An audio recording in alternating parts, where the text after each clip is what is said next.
And we are live. Hi everyone. Hi. Welcome to a new live stream. Actually, a very special live stream today because we're gonna talk some indie games. Actually, one indie game in particular, a game it's pretty much done because it's already had a successful Kickstarter, and the Kickstarter is not even over yet. So today we're gonna talk about Trüberbrook, or Trüberbrook. Can I say? I don't know how to pronounce it. You know what? If you want to learn how to pronounce that name, then I'm just gonna put everything on Hans from BTF Games. Hi, Hans. Hey, great to be here. We're gonna practice this name today, right? Yes, a lot. Trüberbrook, we're gonna practice a lot, and we're gonna learn how to speak perfectly. Trüberbrook. Okay, for me it's like more O than anything else. Like I have to put like the emphasis on O. I don't know why. But so you're here today to talk about your game. Can you tell me a little bit about the studio first, and a little bit of the background of what you've been doing until this project? All right. Yeah. So the BTF is the company behind this. And the BTF usually does a lot of television stuff and also quite a bit of filming stuff. Some of you might know it, especially if you're from Germany, because the BTF produces the Neo Magazin Royal, which is a famous late-night show. Have you heard of it, Christian? No, I haven't heard of it until I saw it on on the Kickstarter. The host of this show, Jan Böhmermann, he's the guy who had like a little fight with Erdogan for insulting him. I think that went quite viral. Yeah, but that's a completely Why would you insult him? He's a perfectly valid tyrant. What I don't understand. Why would you insult him? He's a perfectly valid fascist tyrant. What's the problem there? I mean, I don't understand. A proper tyrant. Yeah, exactly. That he is. So yeah, the BTF usually does this kind of stuff, but for this late night show, we also produced two old-fashioned point-and-click adventures in a pixel style, and those went pretty good, I think. The community quite liked it. The first one was 2 years ago. The last one was last year, and I had the pleasure to join last year as an animator. And after that, we thought like, okay, let's get it real, because there's another thing in the pipeline, and that's Trüberbrook. That's our first real game. Like the other ones were like, I don't know, 1 hour, maybe 1.5. So just little add-ons for the show. But this one is like completely detached from the show and the other stuff the BTF is doing. This one is like a game on its own, and it's like a full-sized game. Yeah. Okay, and can you tell us about the game, the setting, what's it about exactly? All right. Trüberbrook is more or less a classic adventure game, so a classic point-and-click adventure game, but it brings a lot of new and innovative stuff into the mix. So also a lot of aspects from more modern titles. Yeah. So the most striking thing about the game is, I think, for most people, the visual style, because the visual style is somewhat miniature-based, claymation stylish, I think.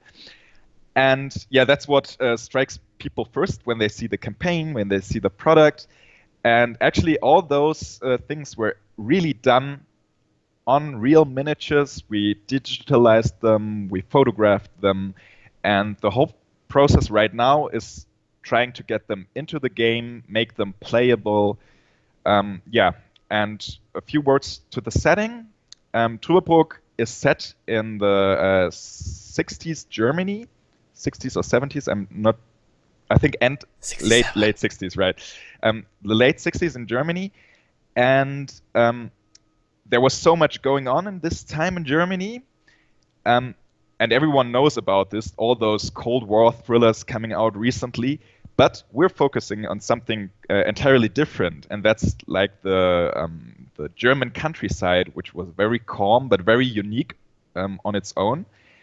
and we want to tell a science fiction story there. So the American physics student Tannhauser, who you can see in all those images, is winning a trip to Trüberbrook in a lottery, and he thinks like, yeah, I might gonna go, even though I don't really remember signing up for this lottery, but I think I'm going because I'm kind of stuck with my paper I'm writing right now. And that's when he moves to Trüberbrook, and like step after step, he finds out there's something hidden beneath this small town. Something's not the way it looks like it is. And yeah, that's basically the story without spoiling too much. Yeah, first of all, I think Trüberbrook looks so peaceful. Like, I want to move there if they have high-speed internet. Of course, they wouldn't have that, like, in 67. But no, not holiday. Like, move. Like, I want to stream from there. Like, every day I want to be, like, on a porch or something. Because it looks lovely, but there's more to it, right? That's the idea. There's a lot of hidden things in this city. Can you maybe tell me about, like, why did you choose this setting, this time, and the rural Germany? I think it's just so it all started with an idea by our writer and game designer Florian Köhne. You can also see him in the video together with me, and I think he was just thinking about this theme of being in a rural countryside, and it's not entirely new actually, because there are things like Twin Peaks. You know, Twin Peaks is like this one big thing we're orientating on.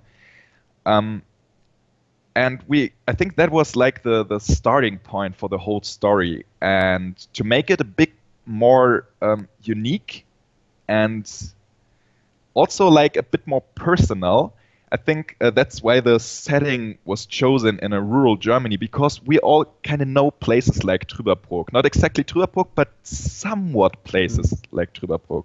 That's also why we're not telling... Write what you know. Sorry? Write what you know. Yeah. Write what you know, right? It's that philosophy, yeah. Yeah. And we're also not telling where Trüberbrook is, because basically it could be everywhere in Germany. Concerning to this picture you're showing right now, it should have mountains, so southern Germany, but basically it could be everywhere. Yeah. Well, that's so it's not based on a specific. There's no actual town with this name in Germany anywhere. No, I don't think so. But the title was chosen because Trüber and the broke at the end could also be like kind of translated to brook, and Brook is an ending for location names, which is quite common in the north of Germany, I think, more in the north. And yeah, so I think when Flo wrote the concept, he was trying to make a catchy and somewhat realistic sounding name. Yeah. It actually does sound like something that's in real life, and you could just go there, and it's probably not going to be like creepy, but I really like this let's say balance, right, of rural Germany. It's like calm and peaceful and lovely, look how amazing it looks, and then you're gonna guess, right, through the game you're gonna find out, you're gonna go deeper and deeper, and it's probably, I'm thinking it's gonna go crazier and crazier the more you find out what's going on in there. Well, that's really good, because I mean, there's also a lake monster I read on the Kickstarter page. So what's that about? Like, what's the deal with the lake monster? I can't spoil too much. Sorry, man, I can't spoil too much. Okay, but you can see it there actually. No, but it's in the frame behind him. Yeah. Right? Did you see? Yeah, it? it's actually. Yeah, I saw it. Yeah, that's why I was thinking, like, lake monster too. Like, is it because there are a lot of elements in here, like futuristic elements, ancient Egypt, right? And I was thinking, whoa, we have a Nessie here too. Well, sorry, Truby, I guess that would be the case. So tell me a little bit about the characters in this town. It's not a big city, right? It's a village basically. Yeah. It's a small town. Right. So I'm guessing there's going to be a lot of interaction with a small amount of people who live there. Yeah, right. So all of those characters are like really unique characters, and they all have like their background story you can experience or find out more about in Trüberbrook itself. And yeah, I think we should start with the main character.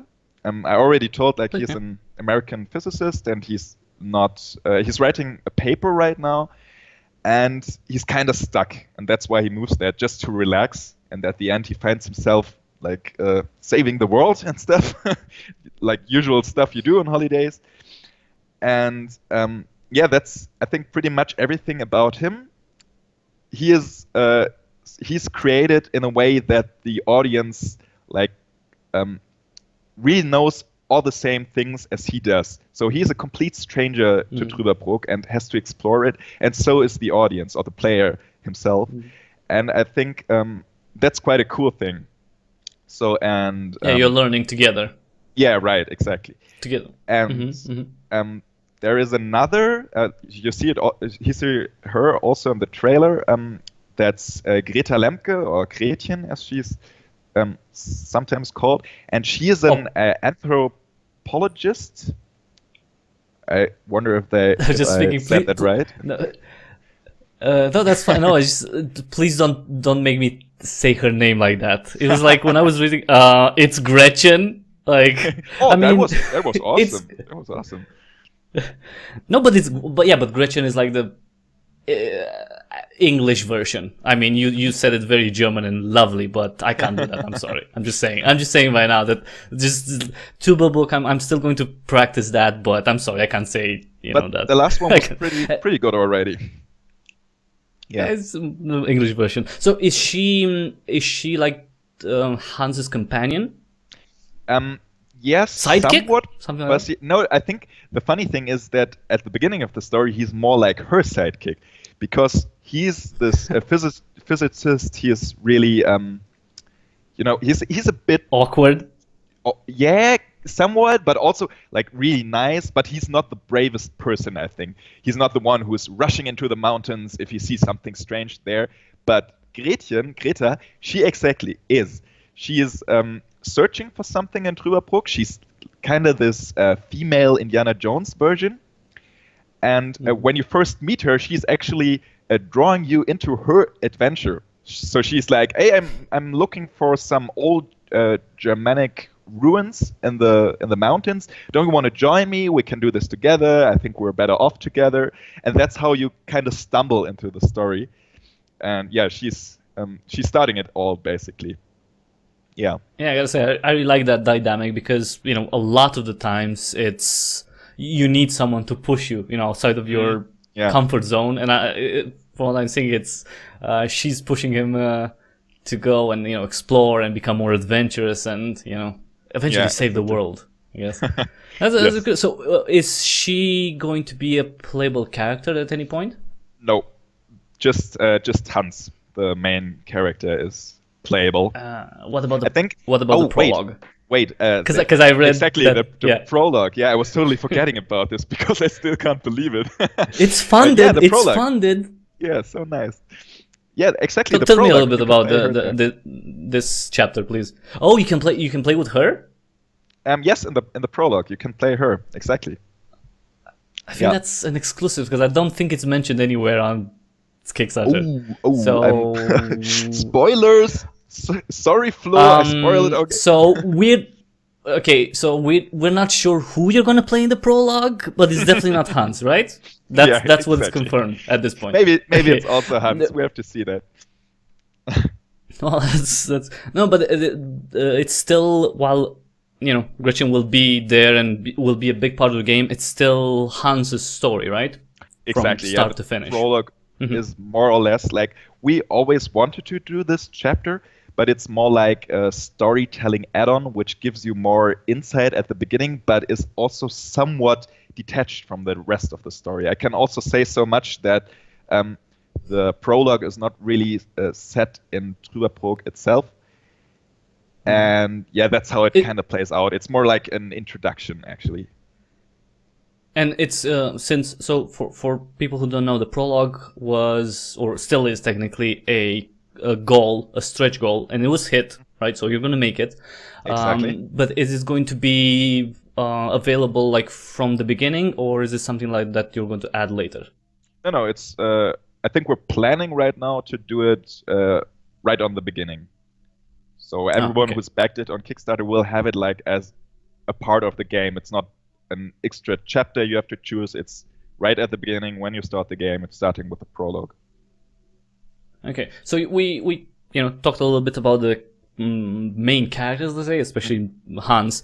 Can I ask, like, because it's something really, because you say he's an American student, but Hans Tannhauser, that does not seem like very very very American, especially back in those days. So can we assume? Okay, so if it's spoilery, just let me know. Can we assume that maybe Hans has some connection to the Maybe, town? but I think at some point we already wrote, so that's not too much of a spoiler, that he has Yeah. ancestors from Germany. So actually his roots are Oh. from Germany, and he's kind of coming back.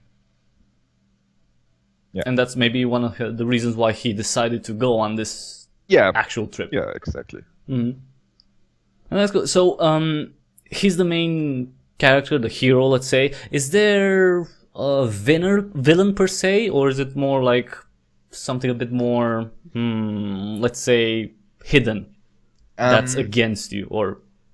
Both, kind of, both. Oh, And I don't want to tell you who the villain actually is, because that Yeah, would spoil too but- much. but you will- there is a central antagonist to Hans and Gretchen, I guess. Yes. Yeah, you can say that, I think. Like there's a Yeah. personification of an antagonist, but there's also Yeah. something kind of bigger going on in the background. Yeah. Well, of course, he's going to save the world. It's Yeah. it's the Illuminati, I'm sure. It's the German Illuminati. They've taken World War II technology, and they were making, I don't know, some atomic bombs in the German the Stop, Black you're spoiling Forest. too much stuff. No, it's just thinking out loud. It's fine. I'm sure your story is a lot better than whatever I can come up with. Let's talk about a little bit about the gameplay. So you say that it's a point and click adventure game. What are let's say the old elements from that you take from previous adventure games, and what's new with Trüberbrook? Okay, so the old elements are, for one, the inventory system.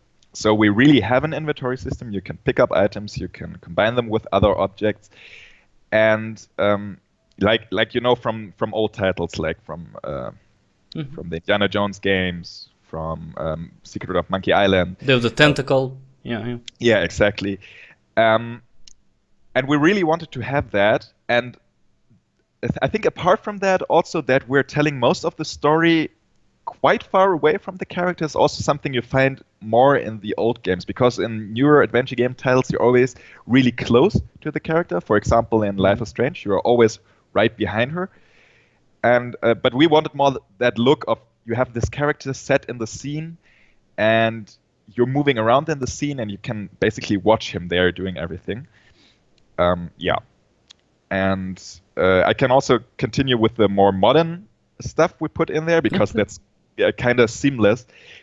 Because coming back to the inventory system, we do have that, but we also modernized it a little bit. So since the old games had like this combinatory explosion where you could combine basically everything with everything, and that with, I don't know, 10 things in your inventory makes already a huge number of combinations.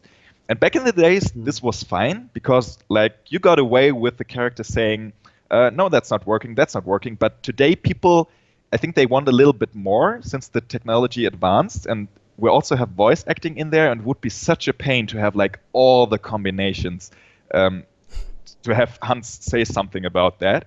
And that's why concerning the inventory, even though it's like borrowed from the old titles, we have shrunken it down a little bit, simplified it a little bit, and streamlined it a little bit. Like, for example, in Life is Strange. So if you find something and you can combine it with something in the world, the game will eventually tell you. So you don't have to search too long. Right? Search too long. And also, the puzzles are more like... they are more integrated in the story. Yeah. And yeah, so for example, when in the old games, you might remember that one puzzle might be like almost impossible to solve. You're sitting there 100 hours and you still can't figure it out, and you're just thinking, "Oh my God, I want to progress in the story." And in newer titles, again, for example, in Life is Strange, there is like all those puzzles are woven in the story, and as you're solving the puzzles, you're also progressing in the story, or solving the puzzle. The progress of solving the puzzle is itself telling the story, and we kind of want something like that too. So all the puzzles are bringing you closer to the story, closer to Trüberbrook, and are also a little bit streamlined, so you can you can experience the story more like in one flow. Mm-hmm. Yeah, because I mean, I think that's really good because as lovely as the adventure games of old were, they were absurd in a lot of ways, right? Yeah. When you had to combine like a toad with a pencil, and it's like you were supposed to be MacGyver and like a genius to find Yeah. out. So I like this idea of make it tighter, right? Fewer stuff, like not have a billion things, and also stuff that makes sense, right, in the Yeah. game. I like how it says funded in 30 hours. Yes, for everyone watching, Trüberbrook has been funded. You can still pledge if you want. There are stretch goals, so just check out this Kickstarter. There's a link in the description below to go to this Kickstarter page, and at least €25, $29, the equivalent, will get you a copy of the game. All right, now let's get back to the gameplay. Tell me a little bit about the dialogue, because dialogue has always been a big thing in adventure games. So how do you go about that? Is it very choice based? Are there other consequences for choosing something or else? Multiple endings, maybe? Yeah, there are multiple endings. There are 2 endings. I think I can say that. And you kind of have the choice between these endings, but the dialogue system is also more like in the old games. So dialogue is mainly used to tell stories and also to kind of make the gameplay more interesting, because we also have a lot of dialogue puzzles. For example, the insult sword fight from Monkey Island. We have a lot of stuff like that in the game. There is not so much like you can choose at the very beginning and it will affect the end. It's more like that you at the end of the story you're making decisions and that changes the end for you. And the dialogues are more for, as I said, as for story and also for puzzles. Yeah. So how does, let's say, the dialogue expand, let's say, the relationship with the characters? Will the characters be like, okay, at the beginning, I don't know you, you start talking, and then, more and more things open up as you absolutely. communicate with them? So depending on what you did in the story, they will, or what you already experienced, they will talk different things. They will talk with you about different things. So I think like in most games, you can also think about, I'm always saying Life is Strange, but it's just so convenient. That's and so fine, true. yeah. It's a very like imagine popular it and yeah. Imagine it like there. So people react differently to you if different stuff happened.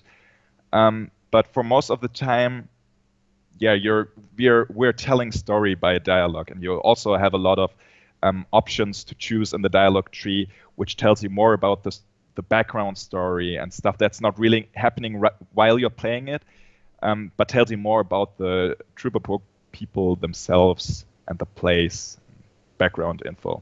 Yeah. And I'm guessing the more you know about everything, the better prepared you'll be for the puzzles, right? That lie ahead. That's very true, yeah.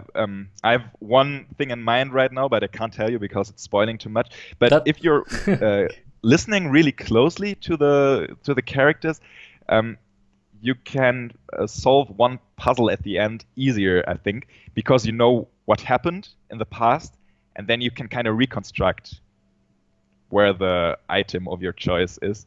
Or maybe if you find the item, you will then realize like, okay, that's when they told me at the beginning and stuff. Yeah. That's really cool when you go back and like, oh, I remember now. It was that Yeah. thing. Yeah, that's always cool because, well, it pays to be attentive of what people say and all the dialogue and everything. So since you talk a lot about the story and building the story and it's story heavy, is it safe to assume that there's not a lot of, let's say, physical danger for Hans? Like, are there any end states like where you can die? Is there any danger like that in the game? Not really, actually. So it's you're never under time pressure in this game. It's all about like exploration, solving the puzzles. There is not like really a state where you have to act quick, otherwise you're dying, otherwise you're falling off that cliff or something like that. But concerning the story itself, actually there is like a great threat. So it's not like he's going there, he's doing some fun stuff, and then he's leaving. Like he's really literally saving the world, which also means that there is some danger there. But gameplay-wise, you're completely aware right. of it. Yeah. Okay, that's good to know. Let's go because we don't have a lot of time.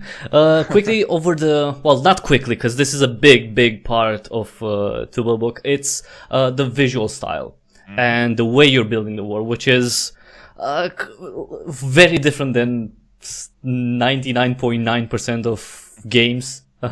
Probably 100% of adventure games. Tell me, why did you choose to make it like this? And if you can explain a little bit how photogrammetry works, please. Yeah, sure. The reason why is because Flo, when he came up with the concept, he was already pretty much into claymation and stop motion animation. So his bachelor thesis at that time already was like a little exploratory explain video about dinosaurs. You should really check it out. It's called, I think, Concerning Dinosaurs. It's really cool. And he already had some experience with that when starting the game. And also the company, they did a movie called Armadingen, which also has some sequences involving miniatures. And at some point, it was just like, this really fits the overall mood, the nostalgia in the game. I don't know how about you, but for me, like all those little models, they somewhat evoke a nostalgia in me, and that's exactly fitting the whole setting, the time, and stuff like that. I think they also bring a physicality to the scene. Right. It's like, oh, this actually exists somewhere. Like this is actually made of material. It's not just, oh, this is a polygon, nice texture, it's a polygon and then it's a texture over it. It's like, no, they really look like they're very like they're made of something. It's like, this is material. Yeah, absolutely. I think that's taking also a lot of work off of our shoulders. Of course, it was a lot of work to build them. I think there were like 8 or 9, I hope I'm not missing out on someone, 8 or 9 people building them over months and months. And I think you can really see that because it's so detailed. It's made with so much love. But now that we have most of the models shot, still have a few things to do. It's more easy to have something good looking in the game right now. And that's actually a good transition to the whole photogrammetry stuff. Because we're not only showing the sceneries, the miniature sceneries as photographs, we're actually scanning them, 3D scanning them. And for all of the people in the audience who don't know what photogrammetry is, it's basically 3D scanning based on images you took with a camera. So for one thing, we shot all those beautiful mood shots you can see in the scenery. It's like with real light and almost like in a miniature movie. But after that, we changed the light setup to something completely neutral, to have it lit very evenly. And then I took like 200 images or something like that from every angle of the little miniature. And if you like put those images into certain programs, they can calculate a 3D model from all those images, and we use those 3D images as a reference for like the 3D model we're getting out of the photogrammetry software is super high poly, so super detailed. It's not working in a game engine at real time at all, so we're simplifying it. Wow. And after that, we're projecting the photos from the beginning, all the beautiful looking photos. We're reprojecting them on the 3D geometry, so you basically still see the photos in the game, but they are somewhat like spread on the z-axis, so you get more depth in the photo. It's a workflow you actually can find in a lot of matte painting workflows. So projecting images onto a 3D geometry makes them appear somewhat 3D-ish and with a perspective. And we're using that to really ground the character in the scene. So when he's standing next to a building, this building is not only a photograph, it's a 3D model with the photograph on top of it. And so he can cast shadows on that. He gets occluded by objects. And we also have like all this beautiful stuff from parallax if we're moving the camera. So everything feels a lot more real than just putting the images behind him and letting him move like an empty space. Yeah, that's basically our workflow.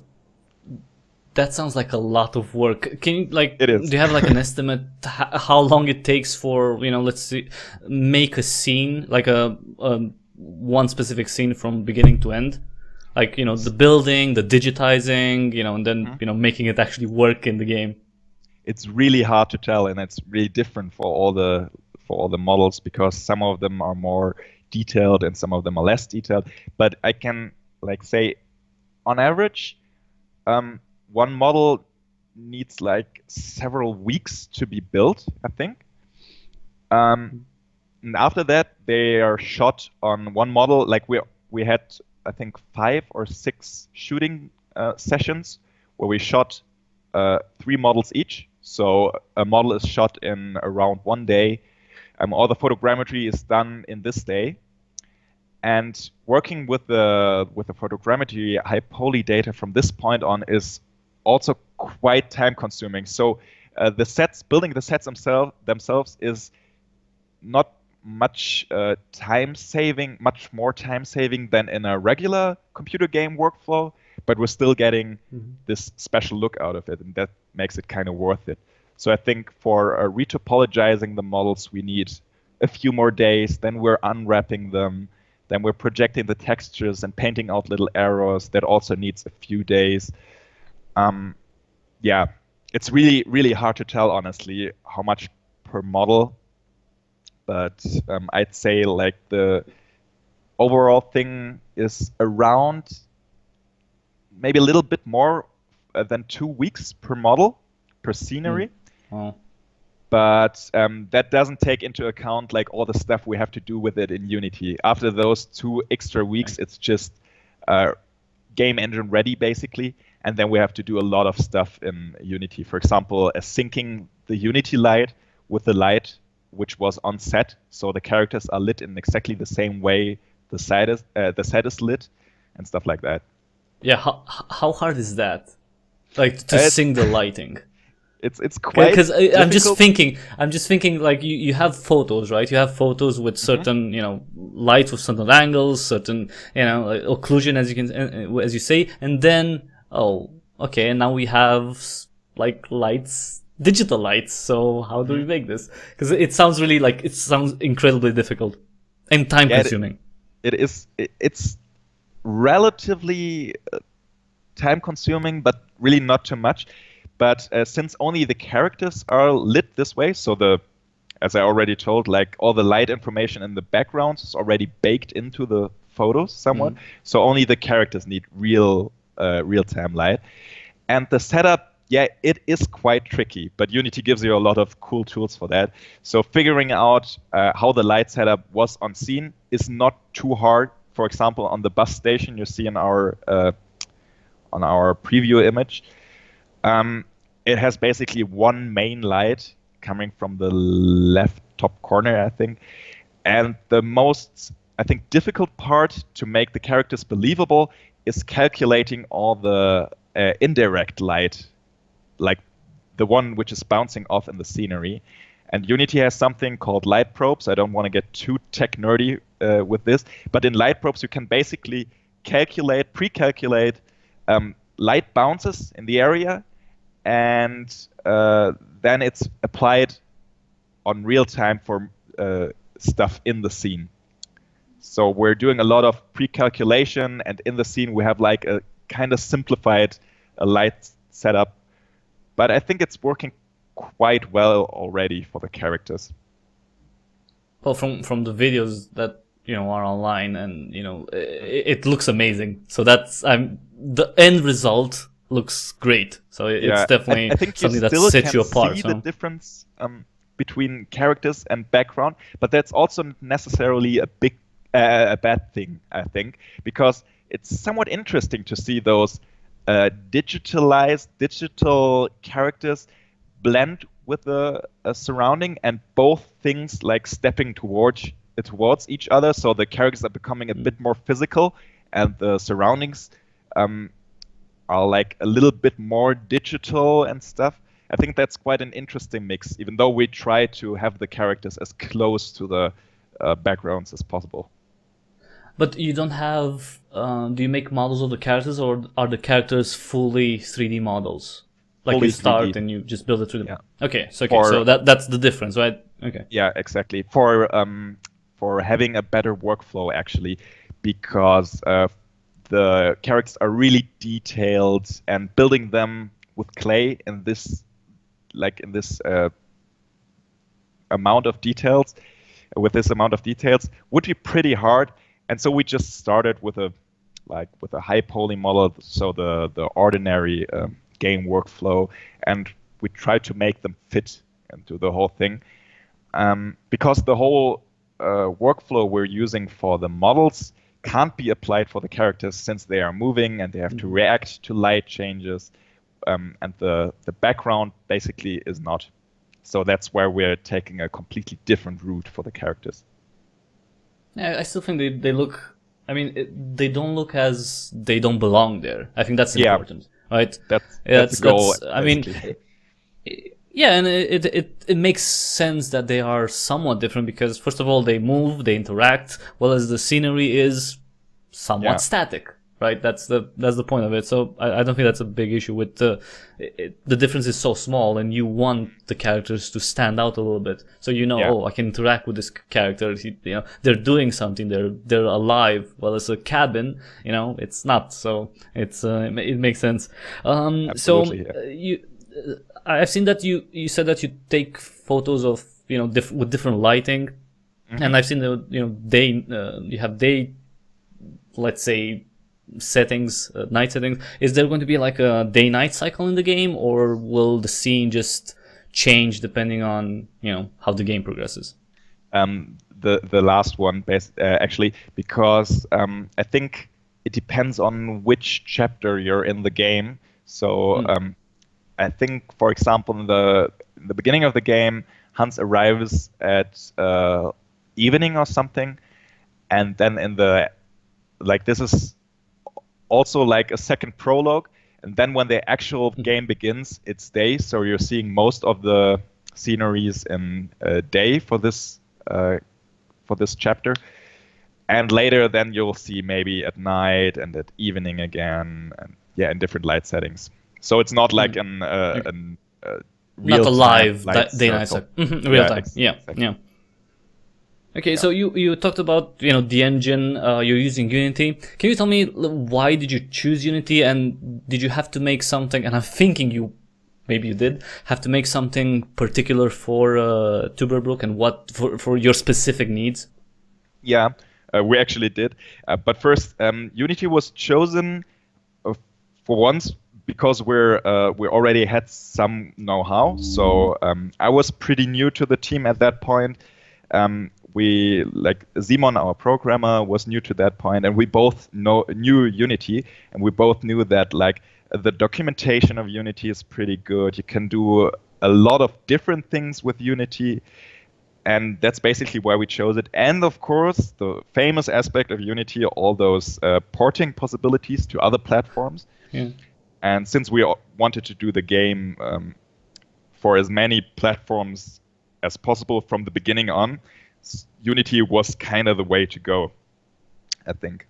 And going to the second part of your question, the custom stuff we had to do, that's actually funny because this was so tricky at the beginning. Because all the lights and shadows are already baked into the photographs. It's kind of conflicting with the shadows the characters are casting, right? Because if there's a shadow already in the image, the character shouldn't be able to cast a second shadow into the image, or a shadow on top of the background.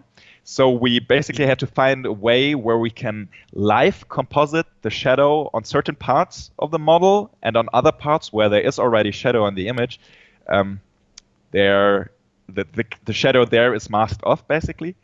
But we have like a real cool graphics programmer at the company, and he took care of that, and he's quite like with all of his brain he's into this matter. And so we did this stuff like reflections are also another topic. We're digging into this soon, I think, but there's quite a lot more stuff we had to do customly. For example, we also Simon wrote like a state system machine, or more like a tool for us designers to also visually program the story, so basically a node system where we can build the story. This was also made for workflow purposes. This blueprint like in exactly. In Unreal Engine, something like that. Yeah. Or I think there is something pretty similar as an add-on for Unity, but a Playmaker, I think it's called. But we wanted something custom made because Playmaker is still a bit too complicated for our needs. That's why. I like that you mentioned when you were working with when you were digitizing everything, that the load was too much to be rendered in real time. So how do you deal with that? Because obviously you wanted to run on games and you wanted to run on a lot of different platforms. So how did you, surpass that obvious limitation? There's not infinite graphics power or, processing power. Yeah, by retopologizing them. That means like by taking the geometry and making it as simple as possible. For example, a wall, as you can see in the video you're showing right now, or in any other thing, like a wall basically, after you scan it, it contains, I don't know, a few thousand triangles, but it doesn't have to be like this. A wall can be just a plane, it can be just one quad, for example, here with the pension. And that's retopologizing. So we're taking the shapes and we're simplifying them by hand. Some of them are simplified by algorithms. That's working good on like natural stuff, like the cave or the ground on like here. This would work quite well automatically, but we would have to do the ring and the stairs in front of the wall by hand, because you can do it way more optimized by hand. And after that, how does that? Yeah. Sorry, go ahead. No, I was thinking like how does that interfere with or modify like the texturing and the lighting, right? If you take away some polygons, does that interfere in any way? No, because it's already like the lighting is already there, right? Exactly. And we're projecting the images after that, so we're always. You can kind of imagine it when I'm simplifying a model. I'm already projecting the image we took before. Right. And that way I can really pull every vertex and every corner to the position where it should be, where it catches all of the image. So basically nothing, or almost nothing, like only 0.5% or something of the image get lost. And the rest is really like one-on-one projection on the geometry. So there's nothing really lost, I think. And you save a lot of polygons, at least, like that. Exactly. And we're saving, like, we don't need stuff like normal maps, for example. because that's also kind of heavy for mobile devices, for example. And since we're only having color textures which have all the information already baked in it, so like roughness information and bumpiness and stuff like that, it's already in there. We just have one color channel showing that, and we don't need actual like bump maps or stuff like that, which is also pretty cool. It's a bit limiting also, but in total, I think you won't notice much of a difference, and it's quite cool. Well, I guess you wouldn't. Yeah, it's from the images, from the videos, it doesn't look like, oh, this is so low poly. What is it, like 2004? Come on, it really doesn't look like. It's like it literally it's like you're looking at the model, right? The physical model, and not a digital representation of that model. Let's talk a little bit about the audio part. So I read on the Kickstarter page that the theme is Doom Jazz. Okay, how does that work? What does that mean exactly? Doom Jazz. I'm asking that about Doom Jazz. Yeah. Yeah, because I've never heard of that genre. And, actually, tell me, like, is there any band like that? Yeah, I think there is a whole genre of Doom Jazz, but actually I didn't know it too before I came to the project. It's like really slow and heavy jazz. It's kind of ambient and a little bit eerie and creepy. And that's an inspiration for one thing, I think, because Flo really likes this genre and jazz like in total, but also Twin Peaks again is like the thing for us, and Twin Peaks also has like this iconic soundtrack, and it also has like a lot of jazz elements. Have you seen Twin Peaks? Yeah, I've seen the old one. Yes, definitely. Yeah, exactly. So this I don't know what it is called. Like whenever Bobby is coming, or Bill, I don't know, you have this like with snipping and the snare like and we somewhat wanted this style in our game, and I think it's the slow and heavy tone of the music is somewhat also fitting the slow life in Trüberbrook. Yeah, and I think that's why it's a perfect match of the music and the style. Yeah, I've listened to, because you have on the Kickstarter page, you have a few samples of the music. Exactly. And they really sound like, first of all, they take you back a little bit. Because jazz isn't, it's like an old sound, first of all, which goes great with the setting, 67. And it's also a little bit eerie. Like, it sounds nice and like, but there's something else under here, right? That it has that idea that, it's nice and all, and it sounds good, and it takes you back, but there's something sinister here too. So I really like that combo. And also a lot of sci-fi elements are coming into the soundtracks later. I don't know if we showed this on the Kickstarter page already, but there are like, you have this, as you perfectly described, like this old feeling in the music, but it gets like we add a lot of sci-fi elements, but subtly into the mix, which makes it also more interesting and more fitting to the overall theme of Trüberbrook and the story. And when it comes to this mystery and sci-fi story, we have this old music, but kind of mixed with a few nice touches and stuff. Yeah, that's so basically you can confirm that aliens have taken over Trüberbrook, right? And like I'm not that's saying, no. No, I'm not saying that. You said sci-fi. You said sci-fi. It has to be aliens. When was Russell? When did Russell happen? Like early 60s. So it's basically the aliens that were captured in Roswell. Those were part of an expeditionary crew that also had a ship over Germany, and it fell in like just over Trüberbrook and in the forest, and that's what they found, and so that's it. So spoilers. I really like your ideas, man. I really like your ideas. I like throwing things around. So let's talk about. Wow, 8 minutes left. Let's quickly. We can take your time.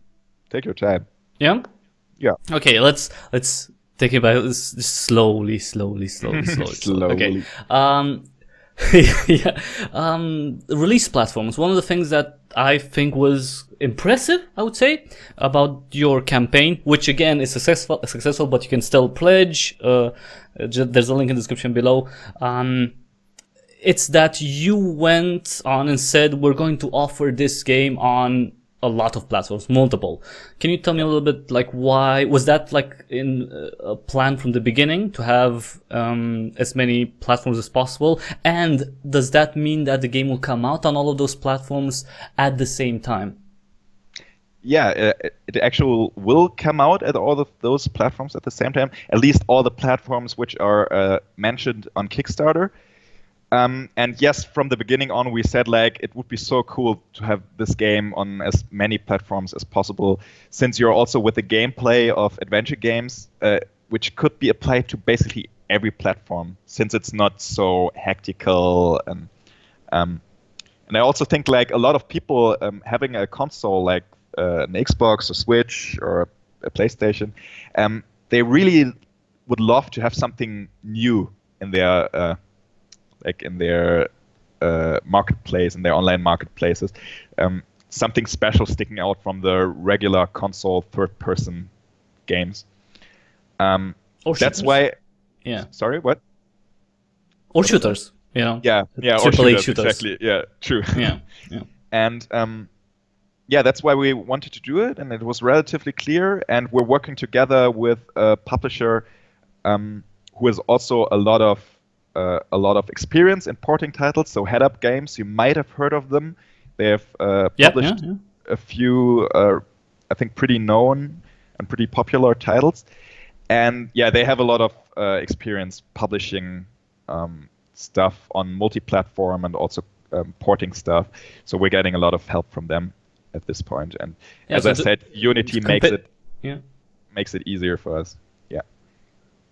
Yeah, but even so, right? A lot of developers use Unity, and you see many Kickstarter campaigns where console releases are stretch goals. But you had, this is the goal, 80,000 euros, and the plan is all 5. So it's what, Windows, Mac, Linux, PlayStation 4, right? Xbox and Switch. So all of these, which is impressive, right? And do you have anything like working at this point? Is it like where are you right now with the gaming builds? Right now we're working on the PC version, but we're also like testing some stuff out for controller-based controls.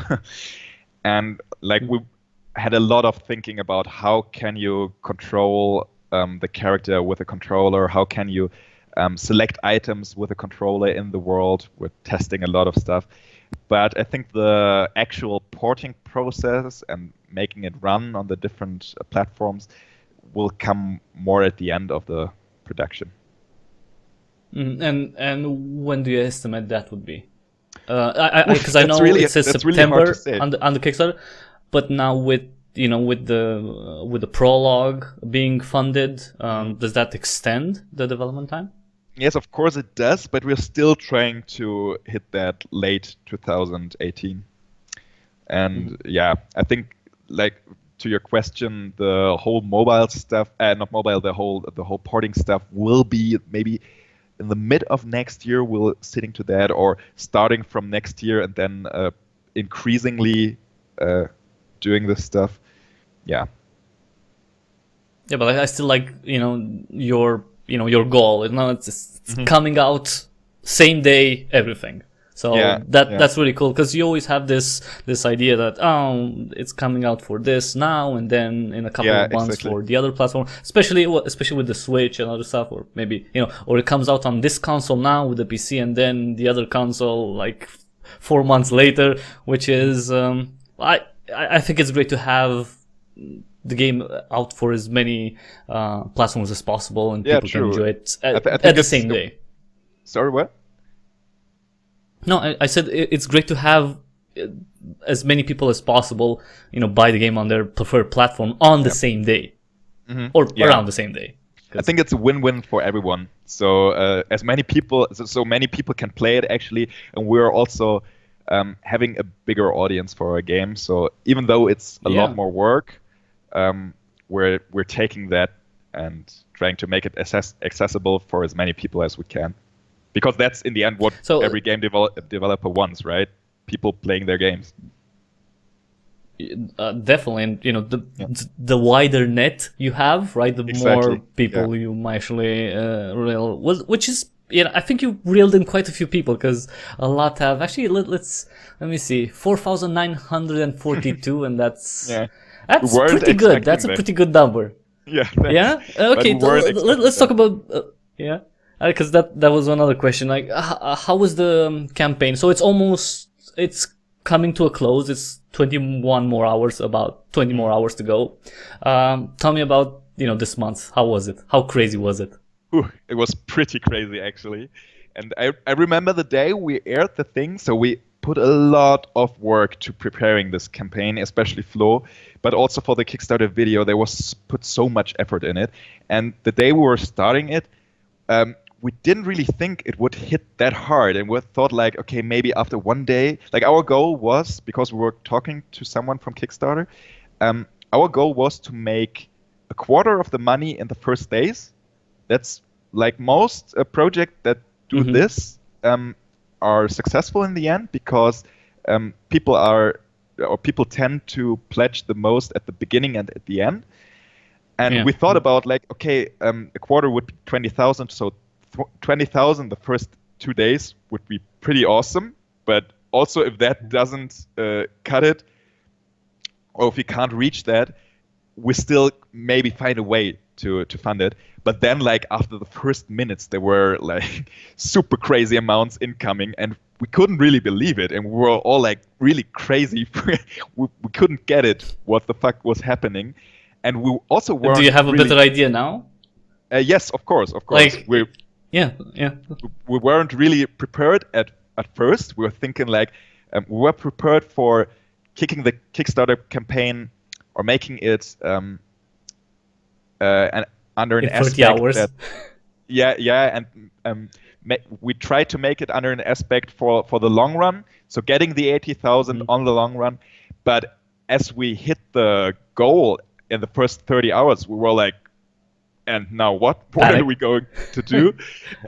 And that's when we like really had a lot of thoughts about stretch goals and stuff like that, and stuff we always wanted to do, but we couldn't, like, but we cut out of the project because of budget stuff. And then we like gradually got prepared more and more. And right now, I think it's relatively relaxed. We're in touch with the community, and we know what we're doing right now. That's good. So what do you think? I mean, okay, the obvious thing is that Trüberbrook looks great.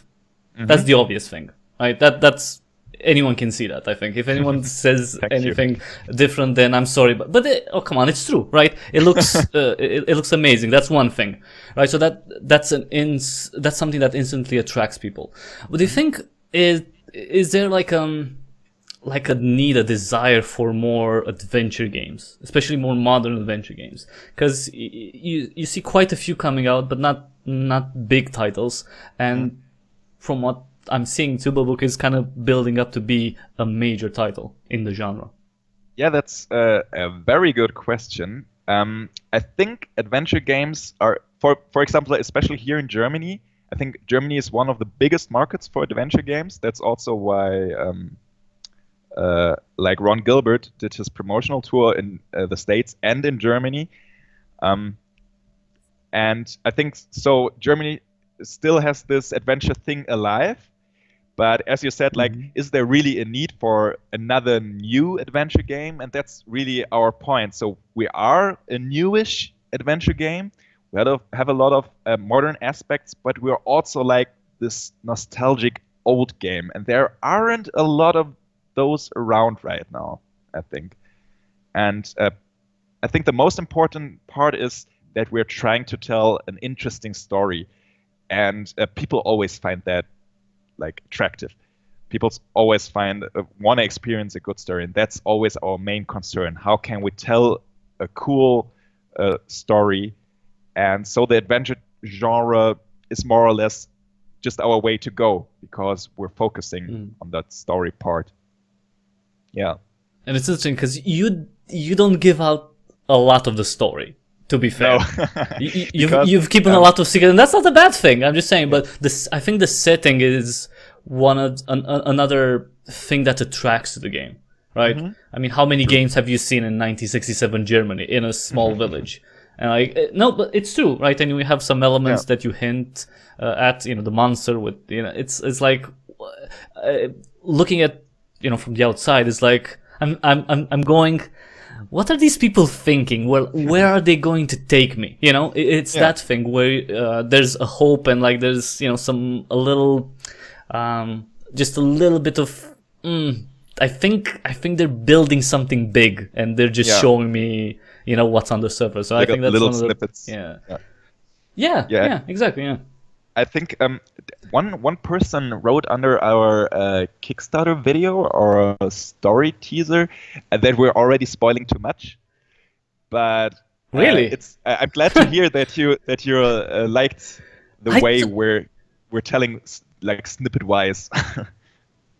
I don't think you're telling too much. I mean, sure, you have to tell a little bit. I mean, because obviously it's a hard thing to do, right? Balancing what you communicate and what you don't communicate, right? But the idea is that if you say too little, right, nobody's going to be interested. Or very few people will be interested. If you give out a few breadcrumbs, then you might attract more. And I think that's a very good idea. I mean, you give hints at something. You never say like, oh, you know what? It's a conspiracy about Ammon rising, and then whatever. It's you're not saying things like that. So I don't think you're giving out too much. You're just giving hints, and I'm sure there will be 1,000 more conspiracy theories about what happens in the game than what actually happens, because you have your story already known.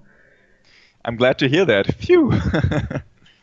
No, but it is. I just don't understand how. I mean, you're not giving too much. Sure. I mean, the characters is an important thing, right? You have to give a little information about the characters, so are the characters interesting? Like, for example, you telling me about Gretchen and how she is like a central part, especially at the beginning, right? Like she pulls you in her story. Yeah. And that's a cool thing. It's because always in a lot of the cases you're the hero from start to finish. You are the hero. It's your story. It's your journey. Well, in this case, if you attach yourself to someone else's journey, then you would also maybe be attached to that character, right? And be interested in what happens to that character and how she thinks and what drives her. Not only what drives you and what are your motivations, but that's like it doubles your investment in the game in terms of characters. Of course, you probably could invest in other characters too, NPCs, but these people are would be the closest to you. So I don't know. I really like Absolutely. that. So I couldn't have said it better. So sometimes I talk too much. I know. No. I have to drink something. It was quite good. I couldn't have said it better. It's it's how many people are working on the game right now? So right now, like the main production of BTF is in Cologne, in central Germany. But right now, where the core development of the computer game is in Berlin. Because we also got some funding from the city Berlin, and also because we always wanted to have like a side part of the company in Berlin, to have meetings there and to work like on location. If there's something shot, for example, in Berlin, we can like really work on there here. So, and the division which is in Berlin right now only consists of the programmer Simon, the writer and somewhat project manager and everythingy guy, Flo, and two everythingy guy. Everythingy guy. Yeah, that's basically what I'm sure he'll like that definition. He's like, come on, just say. I mean, seriously, say one-man army, because that sounds more like more heroic. Yeah, He's a one-man army. Yeah. Exactly. Okay, so Flo, our writer and one-man army, and we currently have two interns here. So two Spanish people who are doing their Erasmus here in Germany, and they are interns, and they are helping me with all the 3D stuff. And I'm like the core person for all the 3D stuff, and I'm working like all the time on it. But as I told you, we have this graphics programmer guy who's now and then doing something for the project. The animations are done also by someone in Cologne. All the photographs and the grading of the photographs are done by the department lead in Cologne. And actually, the complete team, which is involved in production, is quite big, but the core team really is indie. So, and I totally forgot Lea, who is our producer. She's also in Cologne, and she also helps out with a lot of management stuff. And for example, she also got really involved in the Kickstarter campaign. And we also have someone in Cologne, like caring for our social media stuff, Hannah and Lousy. And yeah, so as I said, the complete team is not so indie, but the core team is really indie. So something in between. Yeah, but you still, you mentioned a lot of people, go 2 locations at least, right, going on. So I gotta say, like, is the publisher helping you financially? Because 80,000 euros is not a lot of money. I was a little surprised, actually, given the quality of, the work you're showing. I was really surprised that it was only 80,000 euros. So, what other sources do you have? You mentioned maybe a grant? Right. We had as I said, a funding here from the, I think I don't know what the English name is, Media Board Berlin Brandenburg. They helped us a lot, especially at the beginning. So the funding helped us like coming to the point where we actually are. And another thing is that the BTF, which usually does a lot of other stuff, is basically paying us right now. So they are giving the money, and they're basically laying the foundation, the financial foundation, to keep on working on this stuff. And I have to say, like, 80,000 was really an on-point calculation. It couldn't be less. But since we got the 190 now, the 190K, I think we can produce it a little bit more relaxed. Still focused, but now we're not under this pressure like, oh my God, we have to finish soon because money's running out. And also, I think that's also a good thing for the company in total. So we're not like pulling money out of their pockets the whole time. Now we're kind of standing on our own foot somewhat, and both sides are benefiting from that. Yeah, and you kind of proved yourself that, there's an interest in this project, right? Yeah. So, just let us do our thing. But since BTF is obviously involved a lot, are there any ideas of Trüberbrook elements or something going on in different media, like maybe not in games, maybe in a TV show, or I don't know what. I don't know what else BTF does in Germany. It's like it's probably a Comcast there. I don't know. It's like a Warner, but it's like a Disney. It's like German Disney. I don't know. they probably have their hands in all the pockets. I don't know. That would be so cool. But I think right now there's nothing planned. But since the BTF has a lot of connections and does a lot of stuff, I wouldn't say that there won't be like a crossover or something. And yeah, we also thought at some point maybe we're doing something like short film style extra to it, but that's not really a thing right now. They were just thoughts, and I think there will be a lot more we can take from the company, and we can also give to the company. So I like how you said also give to the company, because you said take first, and I was thinking, wait, where are you going with this? It's like no, we also give. Of course, I mean, look at what we're doing right now. That's also kind of technically you're building a franchise here. I mean, no joke. Exactly. Yeah. You're building If a it franchise. goes well, This is something we're new. good. Yeah. Mhm. And Yeah. there's also like a bench pillow said. Yeah. if we're doing So there was a really comment. well, yeah. Yeah. No, just Greeting to Hans. someone bench pillow. Yeah, yeah. That's I think that's Benny, our character artist. Pretty nice, neat. Bench He pillow? does all Nice. the cool looking 2D stuff you can see on our Kickstarter page and all the character designs. Nice. Yeah, hi there, Benny. So let's so you have about a year maybe or less, to go. So how advanced are you when it comes to the settings? Are they almost done? Do you have other things to build? Given the fact that it takes quite a bit of time to make. We're pretty far with most of the settings. Like one or another thing needs to be built, but I think it's also a good thing that we're pretty far with the settings, because there's so much else to do right now, and so yeah, we still have to retopologize a lot of the sceneries and stuff like that. Yeah. So is there going to be like a winter scene? Because I really like the winter scene in the of course. in the video. Of course it will be. Video. It's also like one part of the mystery story, but as I said, I don't want to spoil too much. But of course it will. All right, so confirm. The video will be in the game eventually. All right, so Hans can't say, but I'm going to confirm it's going to be like Metro 2033, except in Germany. It's going to be a nuclear winter. You're a quantum physicist, and some work gets stolen. You find out the plot, with some Nazi weapons, atomic bomb stuff, aliens, and there's a nuclear winter, and basically Trüberbrook is the only city that's protected from the blast.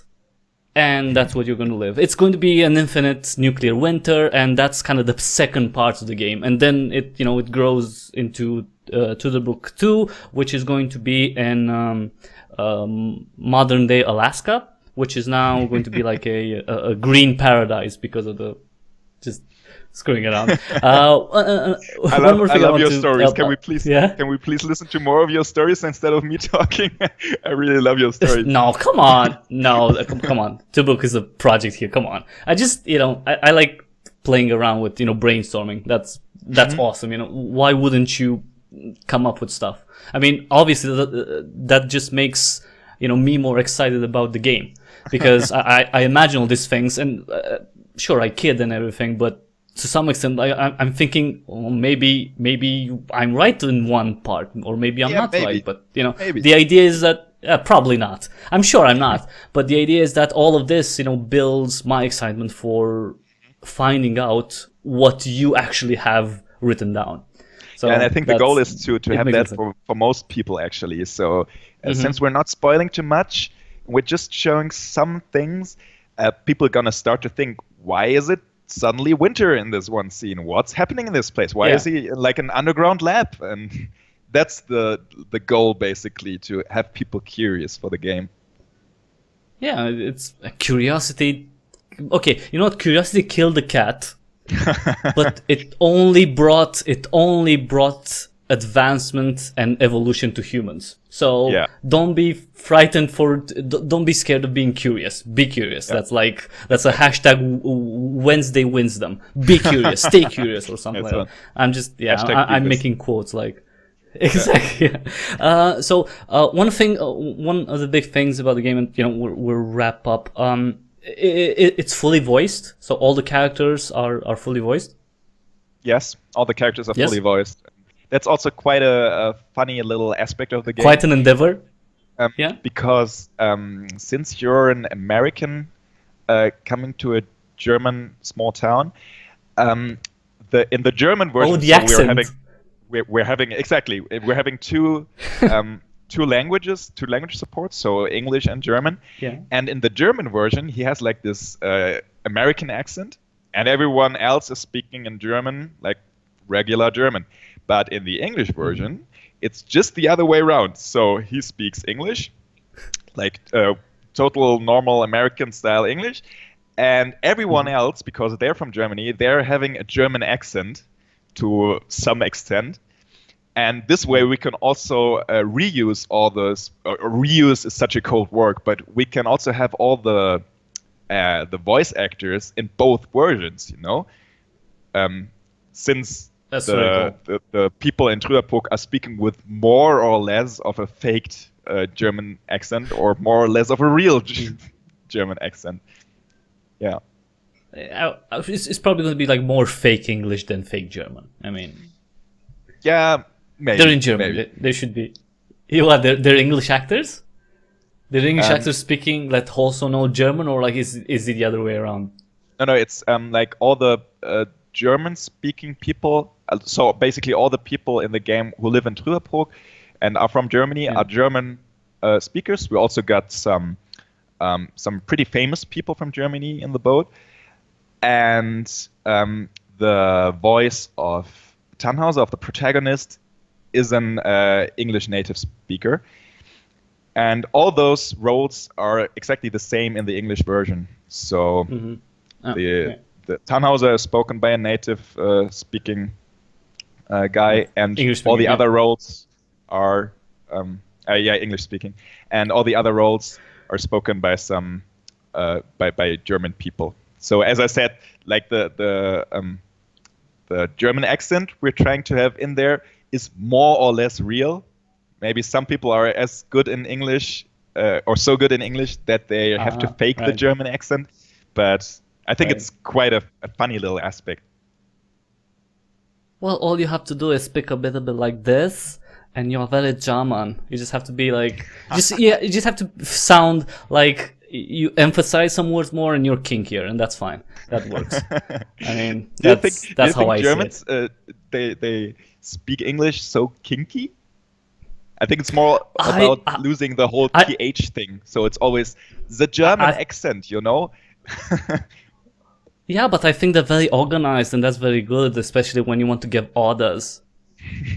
But never mind. Let's complaining. Oh, come on. Come on. It's fine. So outside of Trüberbrook, tell me, do you play anything these days, or are you swamped with the game right now? Yeah, of course, I play a lot. So recently I played a lot of adventure games, but the last game that I played... Don't tell me. For example, Life is Strange, and I picked up some of the Telltale games again. I want to play, because at one point I started The Wolf Among Us, and I've never finished it, and this really bugs me. I have to finish this fucking game. I think I will do that soon. Was it a little bit for inspiration, like for, also, but I also just for your enjoyment? Yeah, I also just like the story-driven games. This was always, especially when I had a really shitty computer. Those were the only option to play, and I think that's when I kind of got the hang of this genre. But recently, right now, I'm playing Divinity Original Sins 2, and I'm so addicted right now. Yeah. Nice. Well, you got a little bit of money now, so soon at least. When Kickstarter sends the money, it's like you can take maybe a week off and just finish the game, and then be like, okay, let's go back to modeling everything. That life is bad. Let's move it. I think the whole holiday part coming now is also very beneficial for my gaming needs. And you know what? And probably for everyone on the team, I think after such a successful Kickstarter, again, I mean, let's see what's it now. It was over 100. Okay, so now it's 194,000. Nice.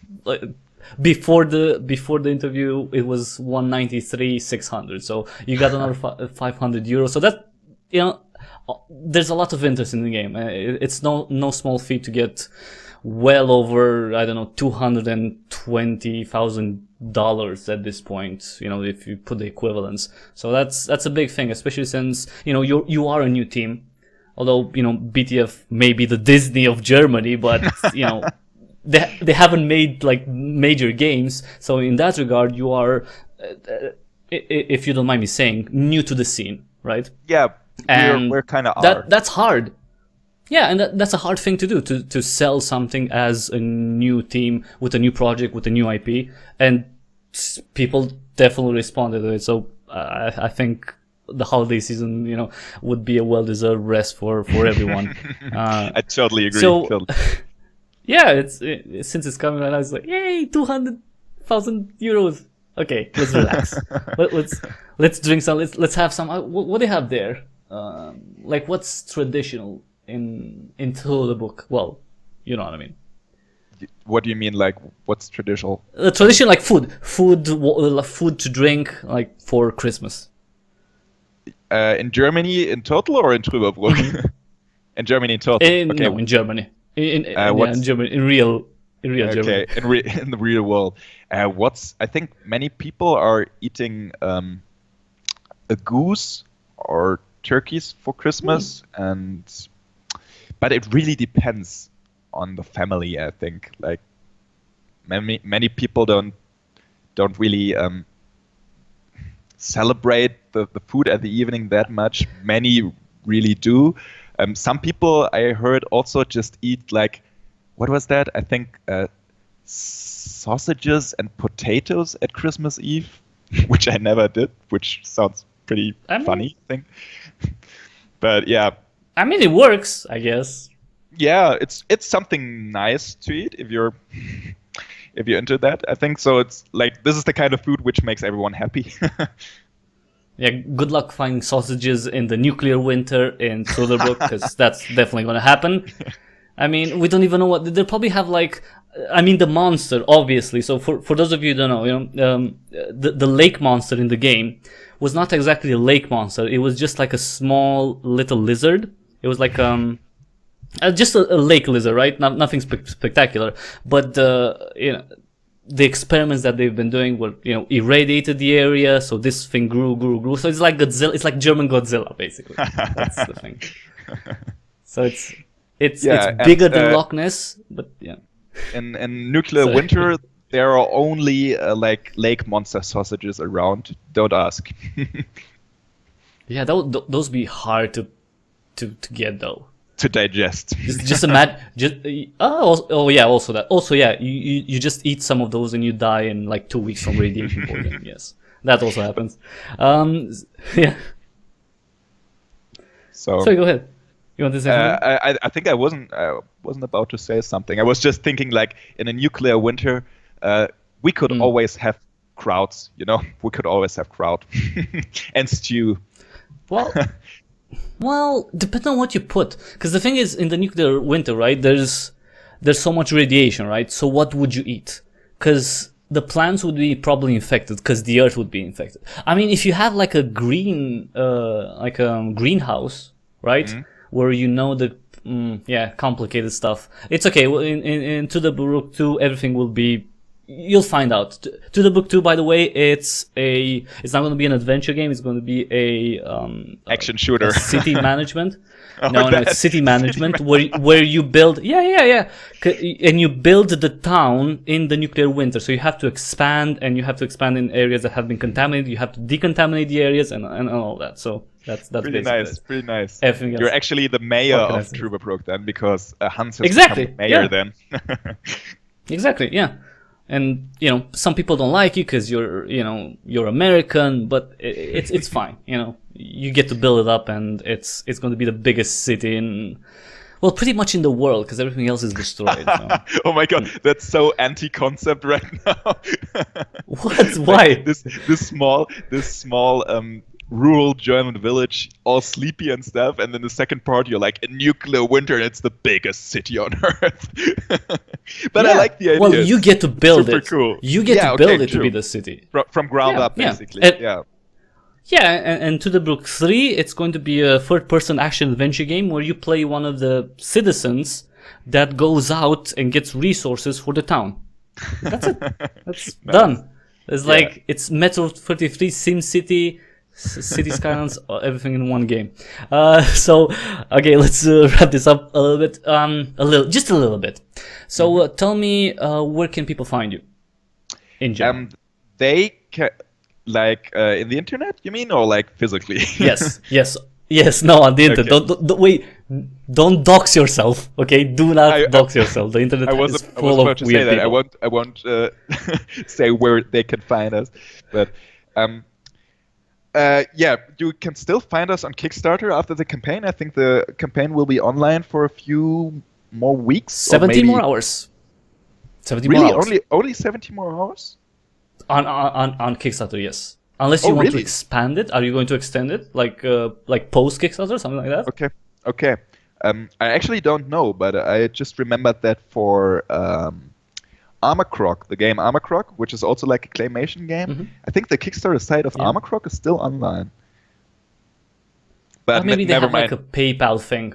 You know, like you can buy, but it's not directly linked to Kickstarter because they finished their campaign. Yeah. Okay. True. So you can also find us like on all major social media platforms: Twitter, Instagram, Facebook, and we also have a site, a website, Trüberbrook.com. And also a newsletter. So if you want to keep yourself informed about the game, if you always want to get the newest stuff from Trüberbrook, you should definitely subscribe to the newsletter. Yeah, and we're also updating the page from time to time. Yeah, I thought it was Trüberbrook game, but it's just one. It's just the name of the game. .com basically. Yeah, exactly. And without the two dots above the U. That weird German. That's not. Well, it works. For you, it works. For the rest of the world, not so much. I like that there's an Android logo here. What's the status on that? I know there is a little mention, but no promises for mobile versions. But are you thinking of that? Exactly. We're getting that asked a lot lately. The thing is about mobile, it has a few more constraints. Even more than, for example, the Switch. And so, as I already described, the end result we're getting is not very processing heavy, because we basically just have simplified 3D geometry and color textures on it. So no bump mapping, nothing. Which should basically work fine on most mobile devices. But there are other things, like, for example, texture load. We have a huge texture load right now because we have all those photos baked into textures. And we have to figure out a lot of stuff till we can definitely say there will be a mobile version or there won't be a mobile version. But we would love to have a mobile version because it would, like, even more people who can play the game and experience it. And also, like, the setting and the whole gameplay is really fit for mobile devices. So clicking as tapping instead of clicking. I think it would really make sense to have it there, and then people could enjoy it on, I don't know, on their couch, on the toilet or whatever. Yeah. That's the example you give, really? On the bus, on the train. Couch. Come on. Who doesn't take his or her phone to the toilet? You can, of course, but also not for enjoy playing games. Yeah, that's right. Okay, but if you want, it's like, obviously you read Twitter on the toilet. You don't play games on the toilet. Oh man, yeah, I'm so stupid. Obviously, right. It's like you don't take pictures for Instagram on the toilet. Come on, it's like you do certain things there. No, but it's interesting, and hopefully, I mean, like, this perfect state of relaxation. I think it would go fine with Trüberbrook, but just kidding. It's like, how relaxed are you? Well, I'm a little constipated. Here, do you want to get rid of constipation? Here, Trüberbrook. It's $5.99 on Apple, on the Apple App Store and Google Play. Wow, and people play it and they're like, I'm not constipated anymore. Amazing. This helps me so much. Exactly. I guess that's a selling point. I mean, for older people, adventure game fans who are older and have problems with bowel movement, don't eat fiber. Just buy Trüberbrook. What? It works. I don't want the game to be known for this is the game that made people shit better. This would be so awful. No. I mean, it's not going to be the only thing. Like, but it's a nice still extra, have. you mean? Yeah.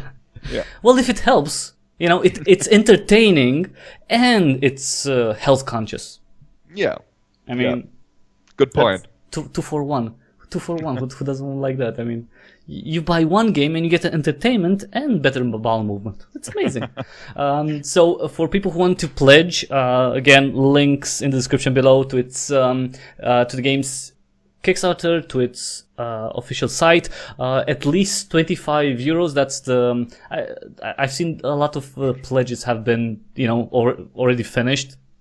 No more, but the 25 one will get you a copy of the game, and if you want more stuff like wallpapers, your name in the spot in the game, and all that stuff, of course you have to pay more. I really wish that the 35 euro one was still available, because it has early access Steam key. That's bastards to everyone who got it. Those 100 people.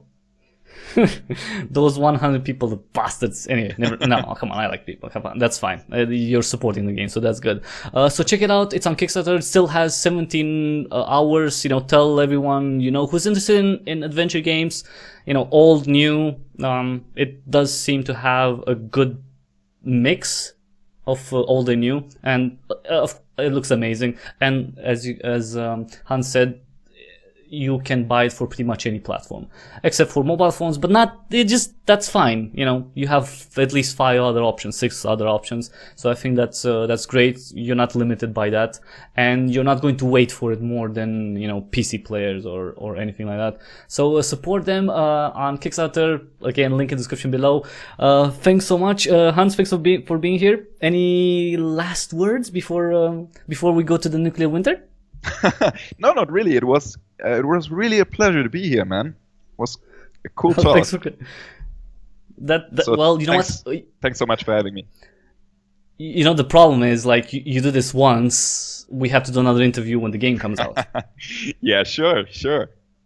And you'll be like, wow, it's amazing, it's so good, it's even better than we thought, and no nuclear winter. Son of a But if you play it on the toilet, we've seen 25% better bowel movement, and be like, wow, that's amazing. We can talk about the research then when we have some actual tests about that after the release. Well, you can make more money like that. You can package it like, entertainment plus medical, and you can probably ask 5 times the price for that, because it's medicine.